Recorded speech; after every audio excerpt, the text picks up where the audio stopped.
Chapter 2, The Root of the Matter by Victor Hugo from the book Les Misérables. There is such a thing as an uprising, and there is such a thing as insurrection. These are two separate phases of wrath. One is in the wrong, the other is in the right. In democratic states, the only ones which are founded on justice, it sometimes happens that the fraction usurps.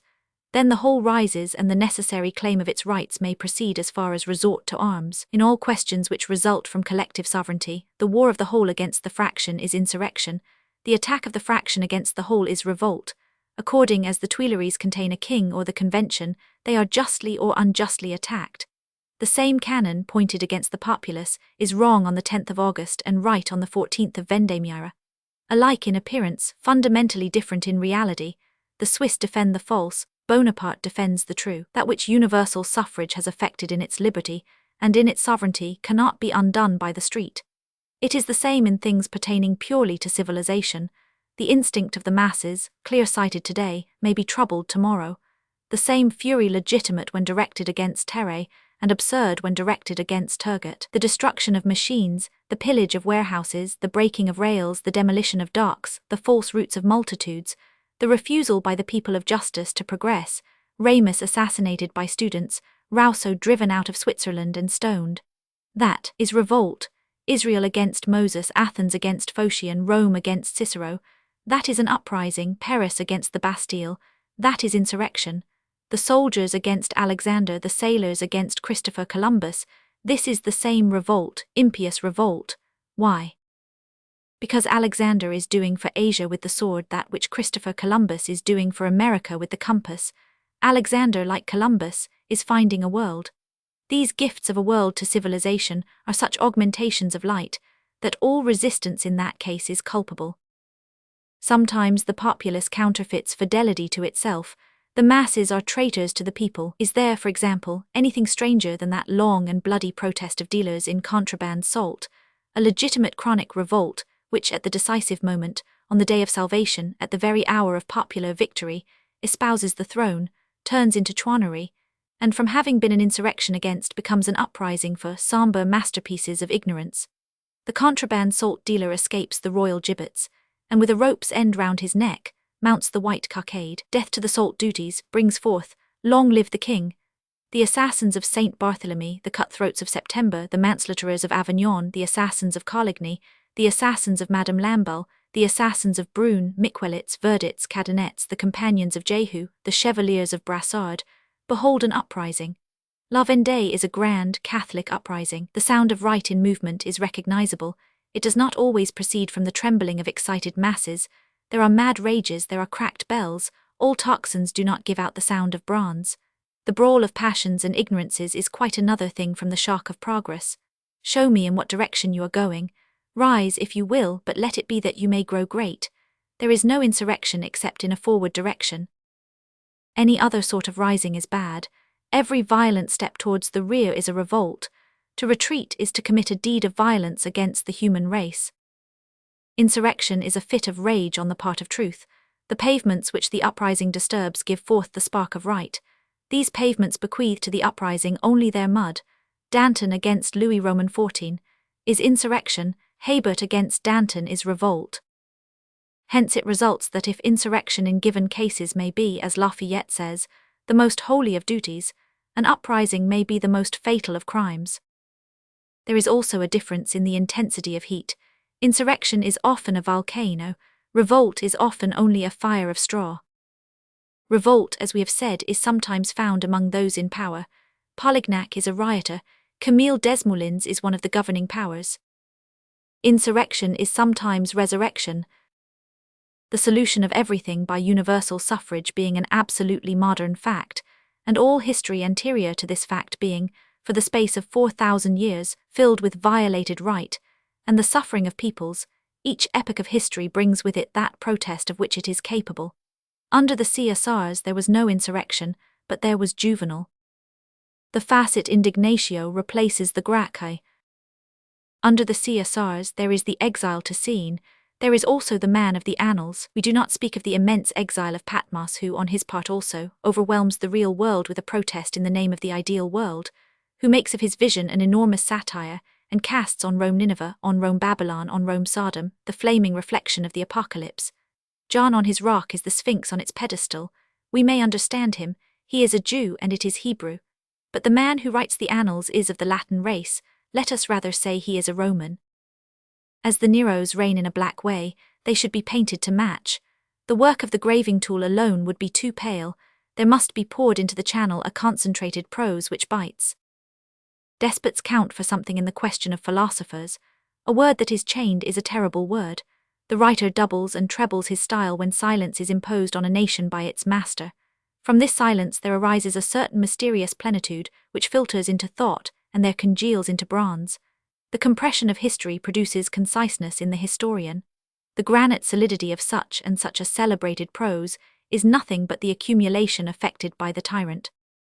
Tyranny constrains the writer to conditions of diameter which are augmentations of force. The Ciceronian period, which hardly sufficed for verse, would be blunted on Caligula. The less spread of sail in the phrase, the more intensity in the blow. Tacitus thinks with all his might. The honesty of a great heart, condensed in justice and truth, overwhelms as with lightning. Be it remarked in passing that Tacitus is not historically superposed upon Caesar. The Tiberii were reserved for him. Caesar and Tacitus are two successive phenomena, a meeting between whom seems to be mysteriously avoided, by the one who, when he sets the centuries on the stage, regulates the entrances and the exits. Caesar is great, Tacitus is great. God spares these two greatnesses by not allowing them to clash with one another. The guardian of justice in striking Caesar might strike too hard and be unjust. God does not will it. The great wars of Africa and Spain, the pirates of Sicily destroyed, civilization introduced into Gaul, into Brittany, into Germany. All this glory covers the Rubicon. There is here a sort of delicacy of the divine justice, hesitating to let loose upon the illustrious usurper the formidable historian, sparing Caesar Tacitus, and according extenuating circumstances to genius. Certainly, despotism remains despotism, even under the despot of genius. There is corruption under all illustrious tyrants, but the moral pest is still more hideous under infamous tyrants. In such reigns, nothing veils the shame, and those who make examples, Tacitus as well as Juvenal, slap this ignominy which cannot reply, in the face, more usefully in the presence of all humanity. Rome smells worse under Vitellius than under Sylla. Under Claudius and under Domitian, there is a deformity of baseness corresponding to the repulsiveness of the tyrant. The villainy of slaves is a direct product of the despot.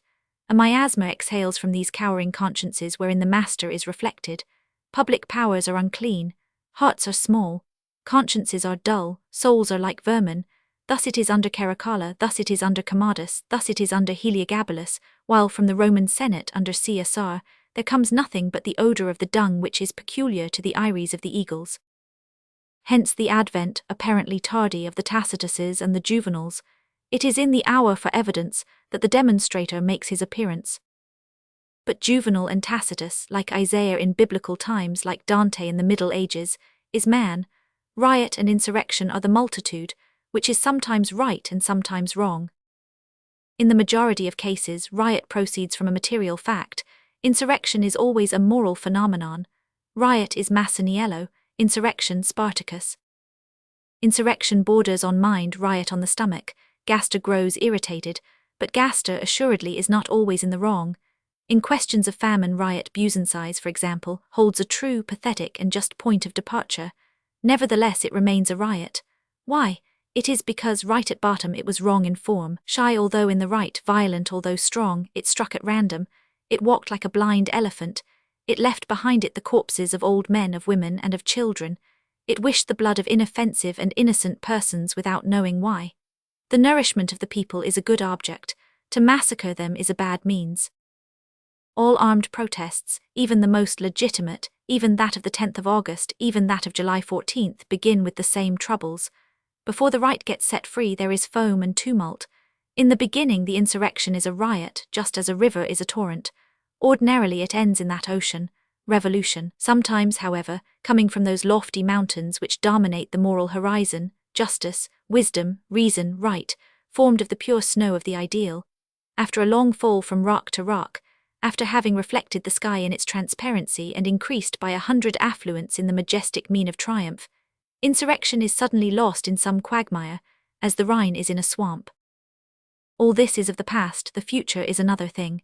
Universal suffrage has this admirable property, that it dissolves riot in its inception, and by giving the vote to insurrection, it deprives it of its arms.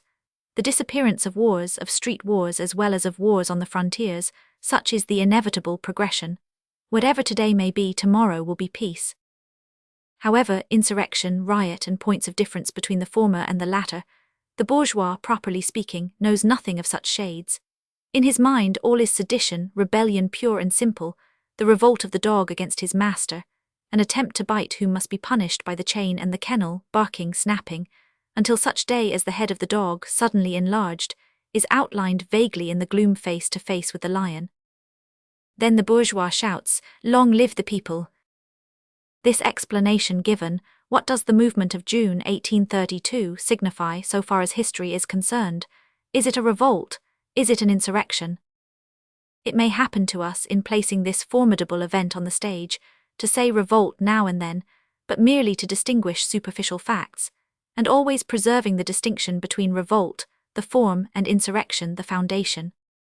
This movement of 1832 had, in its rapid outbreak and in its melancholy extinction, so much grandeur, that even those who see in it only an uprising, never refer to it otherwise than with respect.